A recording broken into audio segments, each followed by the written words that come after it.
أهلا متابعينا. لا يزال الممثل الكوميدي الجزائري خساني يثير الجدل بعد ظهوره كراقص في فيديو كليب للرابور المغربي دراغانوف. وبينما الجمهور الجزائري انقسم بين مدافع ومنتقد، خرج الشيخ شمس الدين بتصريحات قوية زادت من حدة النقاش. الشيخ شمس الدين استغل الجدل ليوجه سهام نقده اللاذع للفنان الكوميدي قائلا: لقد سبق لي أن حذرت من تصرفاته عندما ظهر في وقت سابق متشبها بالنساء واضعا مخدة في مؤخرته ويرقص كأنه امرأة. قلت حينها إن هذا الفعل لا يليق لا بالدين ولا بالمجتمع الجزائري، واتهمت أنني متشدد أو أبالغ. لكن اليوم ها هو نفس الشخص يعود من جديد، ليس ليمثل أو يقدم فنا نظيفا يرفع صورة الفنان الجزائري، بل ليظهر راقصا في فيديو كليب أجنبي.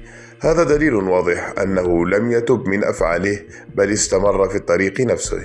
وأضاف الشيخ بلهجة حادة: الفنان الجزائري ليس مجرد وسيلة للضحك أو الرقص أمام العالم، بل هو سفير لبلده وثقافته. عندما يرقص خساني بهذا الشكل في كليب لرابور مغربي، فإنه لا يمثل نفسه فقط، بل يسيء لصورة الجزائريين ويطيح بهيبة الرجل الجزائري المعروف برجولته وشهامته. تصريحات الشيخ شمس الدين أثارت جدلا واسعا بدورها، فهناك من اعتبرها صحيحة في وصفها لما حدث، مؤكدين أن الفنان الجزائري يجب أن يحافظ على صورة محترمة، بينما رأى البعض أن الشيخ يبالغ في انتقاداته، وأن خساني في النهاية فنان حر من حقه أن يختبر تجارب جديدة دون أن يحاسب على اختياراته.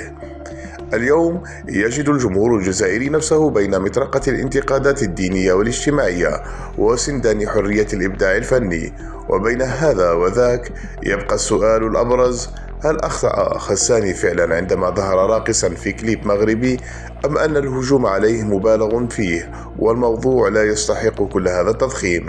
ما رأيكم في كلام الشيخ شمس الدين؟ هل كان محقا حين اعتبر أن خساني يطعن في صورة وهيبة الرجل الجزائري، أم أن الفن حرية شخصية ولا يجب ربطه بالدين أو التقاليد كما يطالب العلمانيون المتشبعين بثقافة الغرب؟